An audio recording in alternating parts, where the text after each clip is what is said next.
The Awakening, I was the Grand General in a trashy romance melodrama. Just as I was fulfilling my duty to cleanse the court and storm the capital, the Emperor pressed a sword against my childhood sweetheart's neck and screamed, "Retreat now, or your little girlfriend dies." I looked at the soldiers around me, men with hungry eyes, desperate for promotion, and then looked back at the Emperor. "Vanessa," I said calmly, "rest easy. The royal crypt is vast. There's plenty of room for your bones." With that, I signaled the archers. We turned the Emperor and my beloved crush into pin cushions. The original general was a pathetic soul, but now he's gone. Watch me, a ruthless modern soul, tear this script apart. "Report. General, a royal decree has arrived," a soldier announced. I jolted, confused. Wasn't I just watching that terrible soap opera on my phone?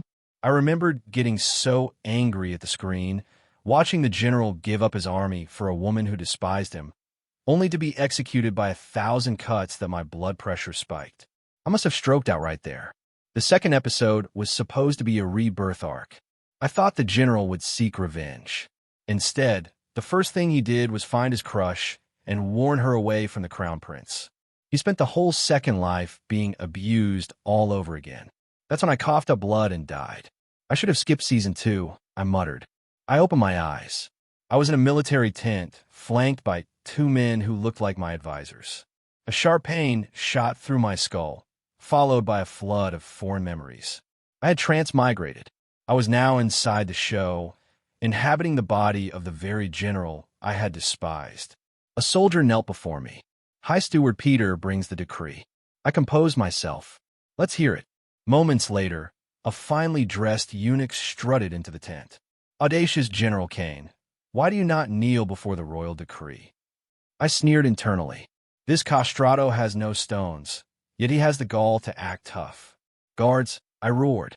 "This eunuch has lost his stones, and now he's lost his mind. Cut off his bird." My personal guards hesitated.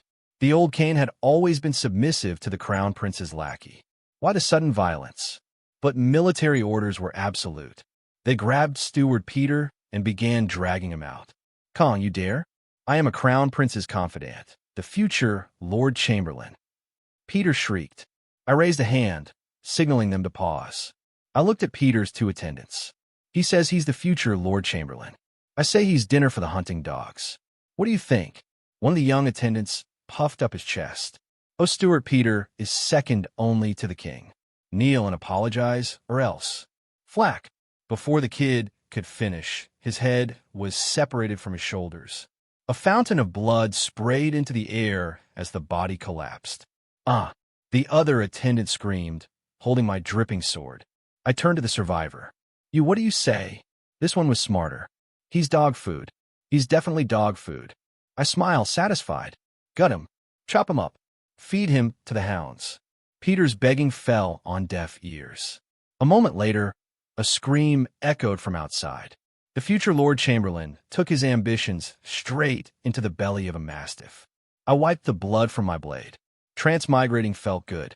If the original host didn't know how to be a man, I'd show him. I caught my reflection in the polished steel of the sword. I was wearing black iron scale mail, a gold-winged helm, and a lion-crested belt. The sword, named Realm Stabilizer, felt heavy in my hand. The face in the reflection was rugged, handsome, and commanding, just like my real self. "Damn, I make this look good." My lieutenants looked relieved. "General, have you finally come to your senses?" Marcus, my strategist, asked. "Are we finally going to burn this corrupt court to the ground? We've had enough of this incompetence." Brutus, my commander, added. The soldiers around me chanted, "Burn it down. Burn it down." I felt their loyalty surging. I could almost see myself on the throne. The strategy is good. We move in accordance with fate. I raise my sword. We march on the capital. The soldiers cheered. Marcus stepped forward. "General, this is destiny. Though our numbers are fewer than the crown princes, our men are elite. Prince Julian has 10 times our troops, but they are undisciplined paper tigers. We need not worry." I paused. "Wait, what did you say? We have fewer troops?" I thought I had the advantage. I have been careless. In the show, the general kidnapped the prince during a peaceful visit, then surrendered because of Vanessa. I assumed he didn't rebel because he was a coward, not because he was outgunned. Is there anything left of Stuart Peter? I asked. Marcus smirked. The dogs have probably digested him by now. He saw my hesitation and bowed. General, my lord, Prince Julian may have numbers, but you have the 10 victories. Julian is obsessed with ceremony. You are pragmatic. He is lenient with the corrupt. You enforce discipline. He is suspicious of talent. You embrace it.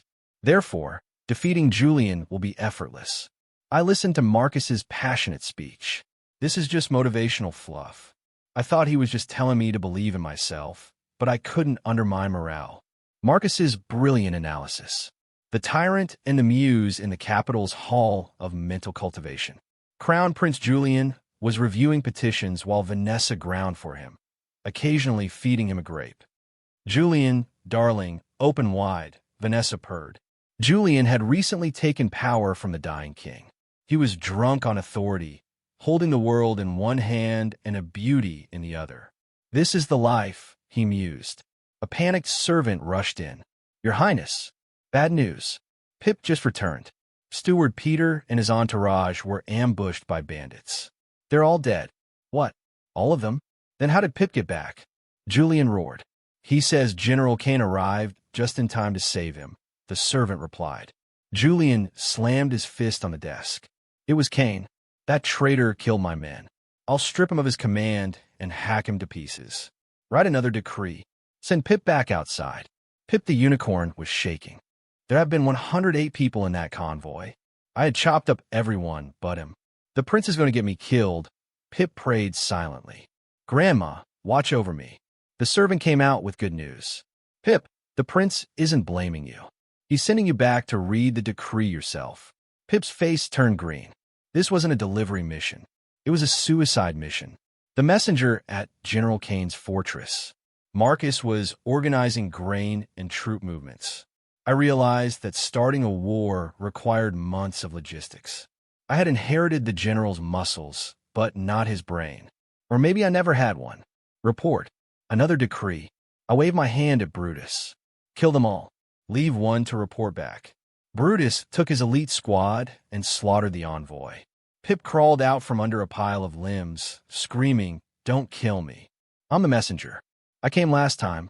Brutus grabbed him by the collar. Well, if it isn't little Pip. Pip forced a smile. General Brutus. I could join the rebellion, too, you know. Huh? Brutus laughed, then kicked him out. Poor Pip returned to the palace. Prince Julian nearly smashed his table. Bandits again. If they die in Kane's territory, it's Kane's fault. Summon him to the capital to beg for forgiveness. Pip, kneeling on the floor, trembled. Do I have to go again? Vanessa stepped in. Your Highness, let me go. I'll deliver the decree. I'll make Kane ride out 100 miles to greet me. Julian brightened. Excellent. Vanessa, bring him back in chains. I can't sleep until his army is mine. Vanessa smirked. Don't worry. Kane is my dog. If I told him to eat, he'd ask for a spoon. Pip relaxed.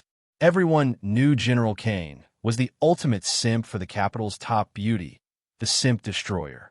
Vanessa's procession was extravagant. 8 jewel carriages, kneeling attendants, golden incense burners fogging the air. It took her 3 months to travel from the capital to Northgard. By then, my logistics were ready. My lord, we strike Northgard first, Marcus explained. Then we sweep through the pass and take the eastern cities. Vanessa arrived in Northgard and sent Pip to fetch me. Pip carried a letter in a scented pouch.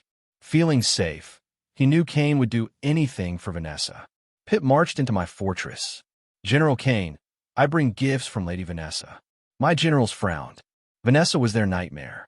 If the army was starving, a smile from her made the original Kane forget about food. If we were winning, a word from her made him retreat. Guards, I said coldly, drag this eunuch out and chop his head off. Pip screamed. This is Vanessa's pouch. Lady Vanessa, the woman you love.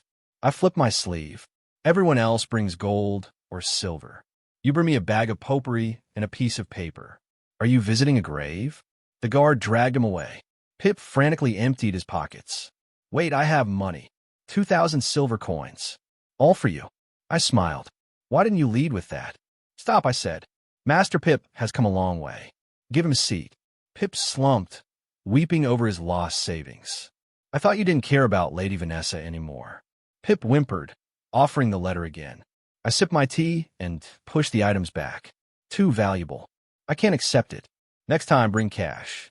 I kicked Pip out as soon as he left. Marcus leaned in. My lord, the commander of Northguard, Vance, is throwing a banquet for Vanessa tonight. It's the perfect time to strike. Agreed, I said. Give me 5,000 men. I'll lead the charge. That night, Vanessa was soaking up compliments at the banquet. I arrived at the gates of Northguard. Who goes there? A sentry shouted. General Kane, I replied. Here on orders from Lady Vanessa to join the party.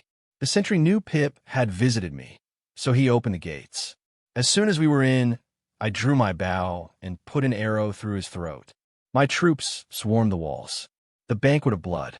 Lady Vanessa, Lord Vance toasted. Everyone knows you are the prince's heart. Once Kane is dealt with, you'll surely be queen. Oh, Lord Vance, you're too kind, Vanessa giggled. When I return, I'll put in a good word for you. Thunderous hoofbeats interrupted them. I smashed through the courtyard, overturning tables. Who dares? Lord Vance shouted. My answer was an arrow to his forehead. He dropped dead. Panic erupted. Vanessa screamed and tried to crawl under a table, but it was already full of servants. Get out. Make room for me, she shrieked. She looked up and saw me grinning down at her. Emperor Vanessa, I mocked. Why so undignified? Recognizing me, she instantly regained her arrogance. Kane, you audacious trash. Why don't you kneel? I looked her over. Pretty face. Killer curves. A luxury vehicle suitable for a test drive. Who are you to give orders? You aren't the princess. You aren't the queen. You're just a mistress shaking her ass for the prince, I sneered. Vanessa gasped. You don't expect me to forgive you, huh? I laughed. Then I whipped my riding crop across her back. A red welt appeared on her skin. You hit me? You actually hit me? I hit her again, harder. Stop. Please, she wailed. I dismounted, unbuckling my belt. I'm feeling very stressed. I grabbed her shoulder. She fell to her knees. For the rest of the night, Vanessa didn't speak another word. I looked around the hall. They say I'm AS. Tonight, I'll show you a different kind of performance. By dawn, Northguard was mine. I had also claimed my prize from the Empress. The next day, I used Pip as a cover again to trick open the gates of the next city, Southwatch. Then Eastgate. After taking 2 more cities, we rested. My lord, Marcus said, we can't use the unit for the next cities. True, I said, but Marcus waved his fan. We can use Vanessa. The enemy knows she's my prisoner. Exactly, Marcus smiled. We changed the tactic. The human shield outside the city of Southwatch. Vanessa was tied to the front of a battering ram. I rode up and shouted at the walls. Commander Holt, surrender or I ram your city with your future queen. If she dies, Prince Julian will have your heads. Commander Holt stood on the ramparts looking righteous. Rebel scum, Lady Vanessa is a patriot. She is ready to die for her country. Vanessa screamed, You lying bastard. If you shoot at me, I'll have Julian execute your entire family. Silence fell over the walls. Siege, I ordered. The battering ram rolled forward. Vanessa strapped to it like a figurehead. I'll help. Her screams pierced the air. Fire the cannons. Holt yelled. The gunners, terrified of killing the prince's mistress, fired wildly off target. Thud, thud, thud. The rams smashed against the gate. The defenders panicked. The rebels are breaking in. Run. Holt fled out the back gate. We took the city in less than an hour. Vanessa survived, hyperventilating, gaslighting the queen. Let me down. Do you know who I am? Vanessa screeched as soldiers untied her. They ignored her, shoved some stale bread in her mouth, and dragged her along. For a week, this was her life. She was the vanguard. Every time she woke up, she was tied to a siege engine, screaming at defenders not to shoot. We took 3 more cities. We were closing in on the capital. Vanessa woke up in a soft bed. Scent of incense burned nearby. It felt familiar. I sat by the bed. Vanessa, you're finally awake. She shrank back in terror. Stay away from me. I pulled her into a hug. Vanessa, you misunderstood me. Don't you know how much I love you? You love me? You humiliated me at the banquet. You strap me to a battering ram. Your love is too heavy. I can't take it, she sobbed. Listen, I said gently. Yes, I took your innocence. Yes, I used you as a shield. But who was it for? It was for you. Think about it. You come from nothing. To be queen, you need backing. I'm conquering the north for you. As long as I hold the army, no one can challenge your position as queen. Vanessa blinked. It made a twisted kind of sense. If she could control me, the prince would need her even more. Hey, I misunderstood you, she sniffled. Will you always be my knight? I lifted her chin. Always. Tonight, let me show you my devotion. An hour later, she lay on my chest. You're bad, she giggled. You have to back me up. I'm right behind you, I promised. Tomorrow, I'll send you back to the capital. Don't let Julian attack me. As long as I hold the north, you have a safety net. If he dumps you, you come to me. Either way, you end up queen. Vanessa felt enlightened. She realized she could play both sides. Men are all simps, she thought. I decide who the king is. The prison.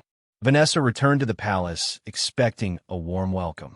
Instead, Julian exploded. I sent you to arrest him, and you gave him 3 cities and your body. How do you come back? I was forced. Vanessa cried. I was tied to a siege tower. I survive on my love for you. Lock her up, Julian shouted. Treason. Execute her. Vanessa was dragged away screaming. Julian's advisor, Golding, whispered, Your Highness, why not let her go? She's useless. Cain used her as a meat shield. Julian raged. Send Duke Dale to attack Northgard. Send General Sterling with 300,000 men to retake the east. I sent Brutus to defend Northgard while I held the front. Marcus advised me. General Sterling is arrogant. We attack him before he sets up camp. I led a cavalry charge that night. Sterling's 300,000 men crumbled. He fled with only 8,000, then fainted from shame. Terrified of Julian's wrath, he surrendered to me. I absorbed his army. My force grew to 200. Duke Dale, seeing this, immediately retreated and sent me an apology letter. I prepared to attack Spirit City, the last stronghold before the river that protected the capital. The letter labeled him a traitor. Julian screamed when he heard Sterling had surrendered. Execute Sterling's family. But killing didn't solve the problem. Julian thought of Vanessa again. If she could manipulate Cain, maybe he could win without fighting. Golding, fetch Vanessa from the dungeon. Julian sighed. In the dungeon, guards were lined up outside Vanessa's cell. I never thought I'd get a taste of the prince's woman, one guard laughed. The warden is a generous man. When Golding arrived, Vanessa was lying on straw, bruised and disheveled. Oh, the humanity! Golding cried. Guards, arrest these men. Castrate them all. Golding cleaned Vanessa up and brought her to the prince. She immediately switched into victim mode. My prince, I missed you, Vanessa said. Cain is attacking Spirit City. If you can make him retreat, I promise to make you queen, Julian lied. I will handle him, Vanessa promised, thinking she would soon be empress. That night, she sent me a letter. It was full of flowery, poetic nonsense about broken pearls and fate and the moon over the fortress. Translation: I know I was wrong. Take me back. I burned the letter. The duel at Spirit City. The armies faced off. I rode out to duel Warlord Maddox. I fought him for 100 rounds, then intentionally exposed a weakness. The famous General Cain is nothing, Maddox gloated. You dare? I shouted, feigning panic. I pushed it back and ran. Maddox chased me, hungry for glory. Just as he lunged, I spun my horse, thrusting my halberd backward. The Parthian shot with a spear. It went straight through his chest. Maddox flew backward dead. Attack! I roared. The enemy crumbled, but the city gates were locked by the cautious second in command. On the wall, Vanessa watched. I need to talk to Cain tonight. Captain Drake, the Royal Guard commander, had taken over defense. He was a capable fighter, refusing to duel me and sticking to defense. We reached a stalemate. Vanessa got impatient. She cornered Drake. Let me go negotiate. I can make him surrender. It's too dangerous, Drake said. I order you, or I'll tell the prince you disobeyed. Drake sighed. Fina, meet him in no man's land, the trade in the field between armies. Vanessa stood with Drake. Hey, darling, come get me, she shouted. I walked forward with a shield raised. You never know with these crazy exes. Vanessa, I called out. I heard Julian threw you in prison. You look healthy now. Vanessa remembered Julian's cruelty and suddenly stabbed Drake with a hidden dagger, then ran toward me. Drake was shocked. What? I blocked Vanessa's path with my shield. Stop right there. Drake, bleeding, walked toward me. Kane, gear back. Name your price. I looked at Drake. I saw the eyes of fellow Sim. Anything? I asked. Anything? Drake said. Surrender? No, I can't do that alone. But I put my arm around Drake. Listen, in 2 days I attack. You do this, then that. Drake nodded. And you promise? If you become emperor, Vanessa is mine. I shoved Vanessa toward him. Vanessa, for my grand ambition. Serve Captain Drake. When I wear the yellow robe, I won't forget you. The betrayal took Drake. He took Vanessa back to the city. He finally got the girl of his dreams. I can die happy now, he whispered to her. Poor bastard. 2 days later, I marched. Drake led his army out ostensibly to fight, but his loyal men were scattered through the ranks. 3 drumbeats sounded. That was the signal. My army charged. Drake's army was supposed to retreat at the signal, but his men just shouted, "Run." Panic spread. The formation collapsed. It turned into a slaughter. Captain Drake is dead. Surrender and live. I shouted, holding up a fake head. We took Spirit City. The capital was just across the river. My men started calling me Your Majesty. I waved them off. I'm just a general for now. The crossing. We crossed the river and besieged the capital. The old king died of fright when he heard I was at the gates. Julian was crowned king of a dying city. Vanessa popped up again. Kane, I can convince Julian to abdicate. Great, I said. Go for it. You'll be queen. She went to the wall, got pulled up in a basket, and strutted into the palace wearing a robe embroidered with dragons. You dare wear dragon robes? Julian screamed. Execute her. Kill me, and Kane will feed you to the dogs. Vanessa countered. The guards hesitated. They knew the city would fall. Julian, Vanessa said haughtily, abdicate to me. I'll be empress. You could be my male concubine. It's the only way you survive. Julian considered it. Being a male concubine was better than being dead. Can you really make him do it? Julian asked. He's wrapped around my finger, Vanessa bragged. They plotted their new life. Meanwhile, I met with Drake. Drake, I lied. Julian tricked Vanessa into the city. Everyone knows she's your woman now. I fear for her safety and her virtue. Drake saw red. Give me 1 day. I'll take the palace. Whatever it takes, I said. Drake led the charge against his former comrades. Brothers, surrender and keep your ranks. Fight and die. The defenders wavered. Drake stormed the walls. He fought like a demon to save his wife. The end of the script in the hall of mental cultivation. Julian and Vanessa were fantasizing about their reign when the news hit. The rebels are in. Julian grabbed Vanessa by the hair. You tricked me. I didn't. Let me go. I walked into the throne room. Julian was sitting on the throne, holding Vanessa hostage. A user cannot hold the throne. Julian laughed maniacally. You're a mud, Kane. You don't deserve this. Kings and generals aren't born, I said, drawing my sword. Winners write the history books. Julian trembled. Stay back, or I kill your true love. Vanessa played the martyr. Kane, shoot through me. I die for your empire. She thought I would drop my sword and beg. Good, I said. A noble sacrifice. Archers, a row of bows aimed at the throne. Vanessa, I announced, rest in peace. I designate you the posthumous queen of delusion. History will remember you. Fire. Flack, flack, flack. Vanessa and Julian were pinned to the throne by a dozen arrows. Epilogue. I took the throne. I used my modern knowledge to industrialize the kingdom. I crushed rebellions and ruled with an iron fist. Years later, the system spoke to me. Host, your trial is over. Returning to original world. Finally, I cheered. Take me back. No, I'm done with this medieval dump. One problem. The system beeped. In your original world, your wife had your body cremated. What? The screen went black.